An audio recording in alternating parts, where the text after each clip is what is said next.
નમસ્કાર દર્શક મિત્રો, હું છું દિનેશ હરિયાણી. એ Pathshala by DB Hariyani YouTube channel ઉપર આપનું હાર્દિક સ્વાગત કરું છું. નમસ્કાર મિત્રો, આપણી યુટ્યુબ ચેનલ ઉપર ગુજરાતી સાહિત્યનો અભ્યાસ ચાલી રહ્યો છે અને અગાઉ ઘણા બધા વિડીયો પણ ગુજરાતી સાહિત્યના અપલોડ કરી દીધા છે. તો એ તમામ વિડીયોનો સારી રીતે અભ્યાસ કરી લેવા વિનંતી, જે તમને આવનારી તમામ સ્પર્ધાત્મક પરીક્ષાઓમાં ઉપયોગી સાબિત થશે.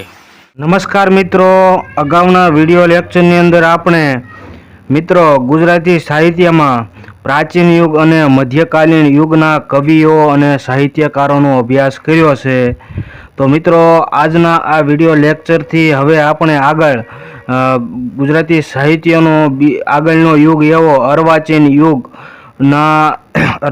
યુગના સાહિત્યકારો વિશેનો અભ્યાસ કરવાનો છે. તો શરૂ કરીએ આજનો આપણો આ વિડીયો લેક્ચર. મિત્રો, આગળનો જે યુગ છે એ અર્વાચીન યુગના પણ કેટલાક પેટા વિભાગ પડે છે, કેટલાક એના નીચેના યુગ આવે છે. તો જોઈએ તો અર્વાચીન યુગમાં પ્રથમ યુગ છે એ સુધારક યુગ અથવા તો નર્મદ યુગ કહેવાય છે. પ્રથમ જે યુગ છે અર્વાચીન યુગનો એ સુધારક યુગ અથવા તો નર્મદ યુગ. આ બંને નામ મિત્રો તમારે યાદ રાખવાના છે, કારણ કે પરીક્ષામાં કોઈ પણ યુગનું કોઈ પણ નામ પૂછાઈ શકે. અને મિત્રો, આ યુગનો સમયગાળો જે છે ને એ 1850થી શરૂ થાય છે અને 1885 સુધીનો ગણવામાં આવે છે.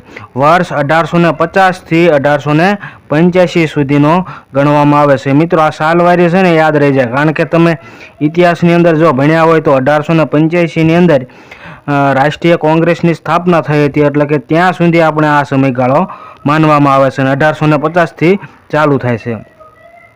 હવે મિત્રો, આજના આ વિડીયો લેક્ચરની અંદર સુધારક યુગના નર્મદ યુગના પ્રથમ મહત્વના કવિ એવા કવિશ્વર કવિ દલપતરામ વિશેનો અભ્યાસ કરવાનો છે. તો શરૂ કરીએ કવિ દલપતરામ વિશેનો એક અભ્યાસ.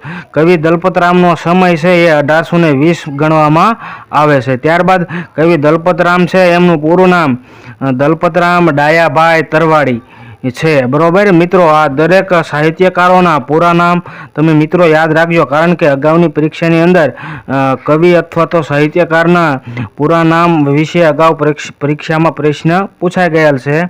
જેથી કરી જ્યારે પણ તમે સાહિત્યકાર તૈયાર કરો ત્યારે દરેક સાહિત્યકારને પૂરા નામથી યાદ રાખવાનો પ્રયત્ન કરજો, જેથી કરી પરીક્ષામાં યાદ રહી જાય અને પરીક્ષામાં આવડી જાય. હવે કવિ દલપતરામને મળેલા કેટલાક બિરુદ અને તેમના ઉપનામો જોઈએ તો તેમને કયા બિરુદ મળેલા છે? તો કવિશ્વર નામનું તેમને બિરુદ મળે છે.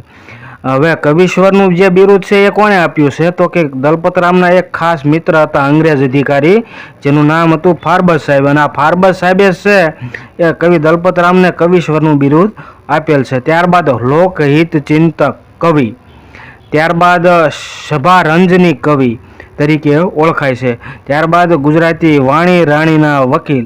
આટલા મહત્વના તેમના આઈએમપી એમના મહત્વના બિરુદ છે. અને મિત્રો, કવિશ્વર અને લોકહિત ચિંતક કવિ આ બંને છે એ અગાઉની પરીક્ષાની અંદર પૂછાઈ ગયેલ છે. હવે મિત્રો, કવિ દલપતરામ વિશે કેટલીક તેમની બેઝિક માહિતી જોઈએ તો તેમનો જન્મ વઢવાણ ખાતે થયો હતો, જે સુરેન્દ્રનગર જિલ્લાની અંદર આવેલું છે. તેમનો જન્મ વઢવાણ ખાતે થયેલો હતો અને અહીંયાથી પ્રશ્ન અગાઉ પરીક્ષાની અંદર પૂછાઈ ગયેલો છે તેમના જન્મ સ્થળ વિશે. એટલે આ બાબત ખાસ તમે ધ્યાનમાં રાખજો અને યાદ રાખી લેજો.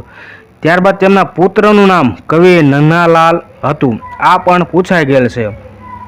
મિત્રો, તેમના જે પુત્ર છે એમનું નામ હતું કવિ નન્નાલાલ. આપણા ગુજરાતી સાહિત્યના કવિવર તરીકે ઓળખાય છે.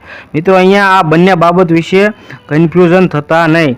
જો તમને એવું પૂછે કે કવિશ્વર તરીકે દલપતરામ ઓળખાય છે, જ્યારે કવિવર તરીકે કવિ નાનાલાલને ઓળખવામાં આવે છે.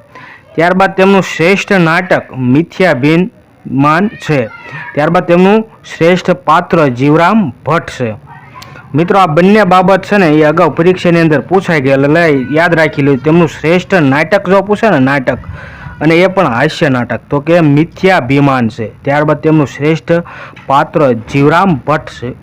અમારી યુટ્યુબ ચેનલ ઉપર નવા હોય તો ચેનલને સબસ્ક્રાઈબ કરી લો અને બાજુમાં આપેલ બેલ આઇકનને ચાલુ રાખો, જેથી કરી આવનારા નવા વિડીયોની નોટિફિકેશન તમારા મોબાઈલમાં મળતી રહે.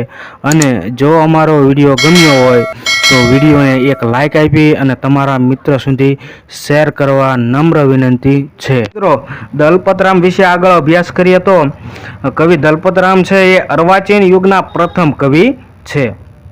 ત્યારબાદ તેમને વિજયરાજ વૈદ્ય તેમને સમર્થ ઉપકવિ કહ્યા છે. શું કહ્યું છે? સમર્થ ઉપકવિ. મિત્રો, આ સમર્થ શબ્દ છે ને આપણા ગુજરાતી સાહિત્યની અંદર 2-3 વખત આવે છે. તમને જો એવું પૂછવામાં આવે કે સમર્થ ભાષા શાસ્ત્રી કોણ, તો કે નરસિંહરાવ ભોળારાવ દિવેટી આવશે. પરંતુ સમર્થ ઉપકવિ જો કે ને તો એ કવિ દલપતરામ આવશે. ત્યારબાદ આગળ જોઈએ તો બુદ્ધિ પ્રકાશ જે નામનું સામયિક હતું એ સામયિકના પ્રથમ તંત્રી બન્યા. ત્યારબાદ આગળ જોઈએ તો અર્વાચીન ગુજરાતી સાહિત્યના સેતુરૂપ સાહિત્યકાર તરીકે ગણાય છે. કવિ દલપતરામ છે એ ગુજરાતી સાહિત્યના એટલે કે અર્વાચીન ગુજરાતી સાહિત્યના સેતુરૂપ સાહિત્યકાર છે. ત્યારબાદ આગળ જોઈએ તો કવિ દલપતરામે મિથ્યાભિમાનને ભૂંગળ વિનાની ભવાઈ કહીને ઓળખાવી છે.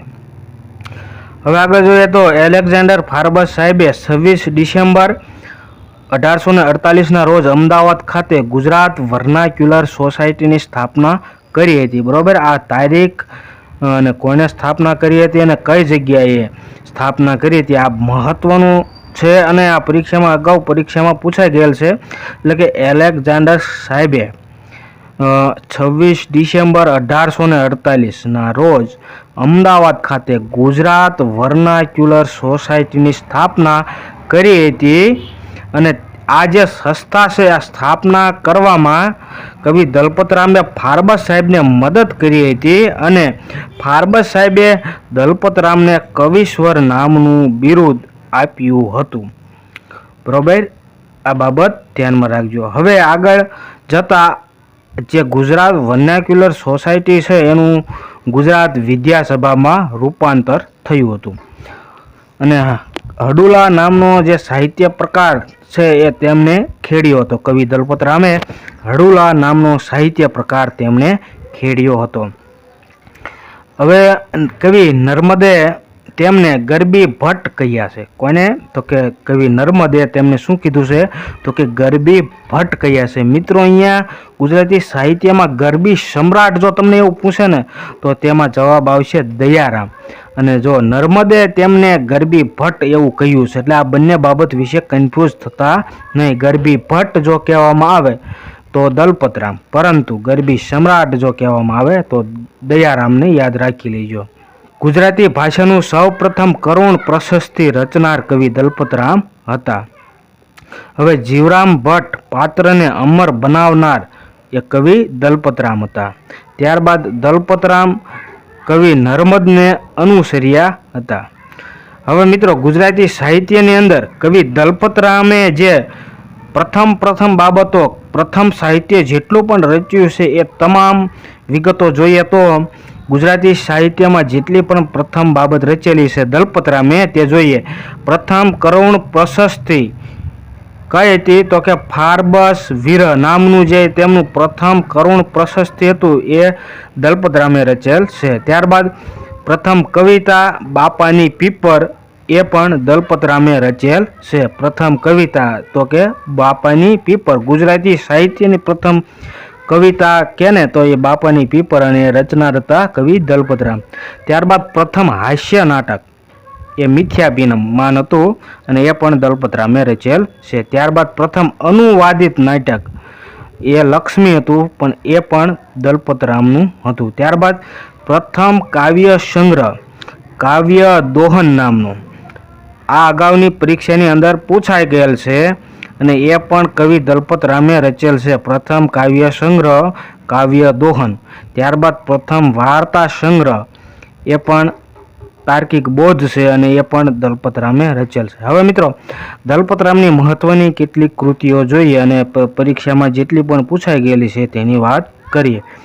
તો તાર્કિક બોધ વાર્તા સંગ્રહ નામે એમને રચ્યું છે તાર્કિક બોધ, હોપ વાચનમાળા, ત્યારબાદ ફાર્બસ વિરહ, વેન ચરિત્ર, કાવ્ય દોહન ભાગ 1-2, દલપત પિંગળ વગેરે જેવી તેમની રચના છે. ત્યારબાદ આગળ કાવ્ય કયા કયા રચ્યા તે જોઈએ તો બાપાની પીપર, ભોળો ભાભો, ભાદરવાનો ભીંડો, ઊંટ અને શિયાળ, માખીનું બચ્ચું, શરણાઈવાળો, કેડેથી નમેલી ડોશી, ફાર્બસ વિલાસ. આટલી તેમની મહત્વની કાવ્યની રચનાઓ છે. ત્યારબાદ આગળ જોઈએ તો નાટકો કયા કયા રચ્યા છે તો કે લક્ષ્મી અને મિથ્યાબીન. આ બંને નાટક છે એ કવિ દલપતરામે રચેલ છે અને અગાઉ પરીક્ષાની અંદર પૂછાઈ પણ ગયેલ છે. હવે મિત્રો કવિ દલપતરામની મહત્વની પંક્તિઓ જોઈએ તો પ્રથમ પંક્તિ છે પોલું છે તે બોલ્યું તેમાં કરી સી તે કારીગરી, સાંભેલું બજાવે તો હું જાણું કે તું શાણો છે. ત્યાર પછીની પંક્તિ છે વાણી ગુજરાતી રૂડી, રાણી જાણી આજ, હું વજીર તેનો બની, કરું તેનું શુભ કાં. ત્યાર પછીની પંક્તિ જોઈએ તો ઉઠ કહે આ સભામાં વાકા અંગવાળા. ત્યારબાદ એની પછીની પંક્તિ જોઈએ તો અંધેરી નગરીને ગંડુ રાજા, ટકે શેર ભાજી ટકે શેર ખાજા. ત્યાર પછીની જે પંક્તિ છે એ અગાઉ પરીક્ષાની અંદર પૂછાઈ ગયેલ છે છાયા એટલા છાપરાને ચાળ્યા એટલા ઘર, ભોજો ભગત તો એમ ભણે જે વાંઢા એટલા વર. મિત્રો આ જે પંક્તિ છે ને દલપતરામની એ અગાઉ પરીક્ષાની અંદર પૂછાઈ ગયેલ છે અને આ પંક્તિ છે ને દલપતરામની જ છે. ફરીથી એક વખત બોલી જાઉં છું, છાયા એટલા છાપરા ને ચાળ્યા એટલા ઘર, ભોજો ભગત તો એમ ભણે જે વાંઢા એટલા વાર. મિત્રો આ પંક્તિની અંદર ભોજા ભગતનું નામ આવે છે એટલે તમે કન્ફ્યુઝ થતા નહીં, કારણ કે આ પંક્તિ છે એ ભોજા ભગતની નથી. આ પંક્તિ છે ને એ કવિ દલપતરામની છે, જે તમે યાદ રાખી લેજો, છાયા એટલા છાપરા. બરોબર. હવે કવિ દલપતરામ વિશે અગાઉની પરીક્ષામાં જેટલા પણ પ્રશ્નો પૂછાઈ ગયેલા છે એ તમામ પ્રશ્નોનું સોલ્યુશન મેળવીએ.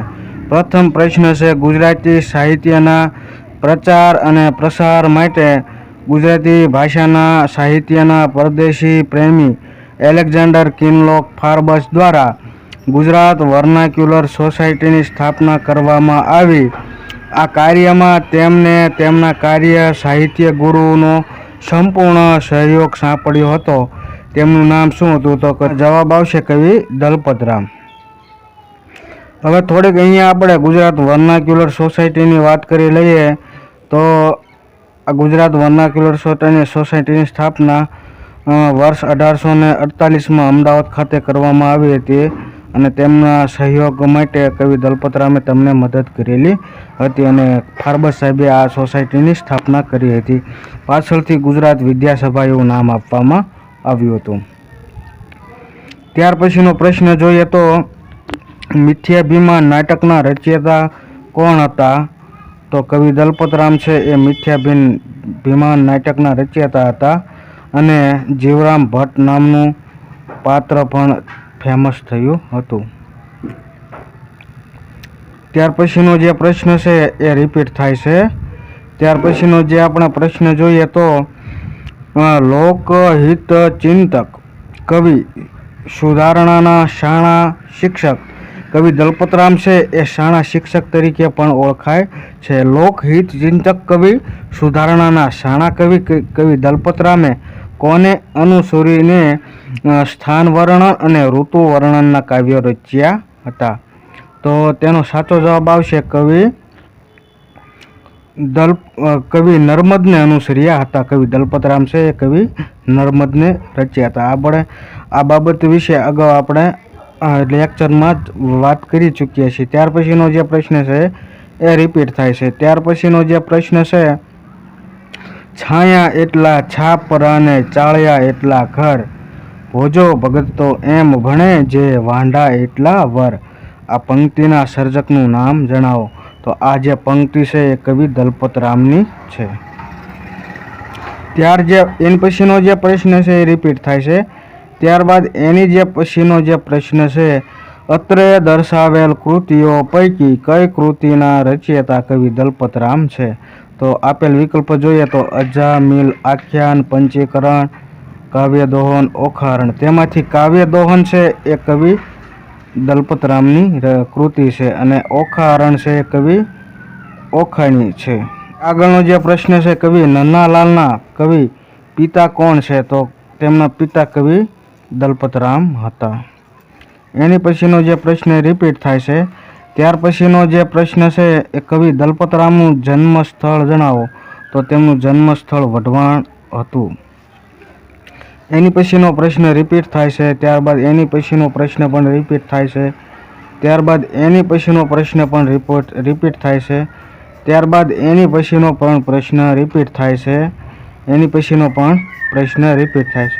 તો આટલા મહત્વના જે પ્રશ્નો છે એ કવિ દલપતરામ વિશે અગાઉની પરીક્ષાની અંદર પૂછાઈ ગયેલા છે. Thank you for watching.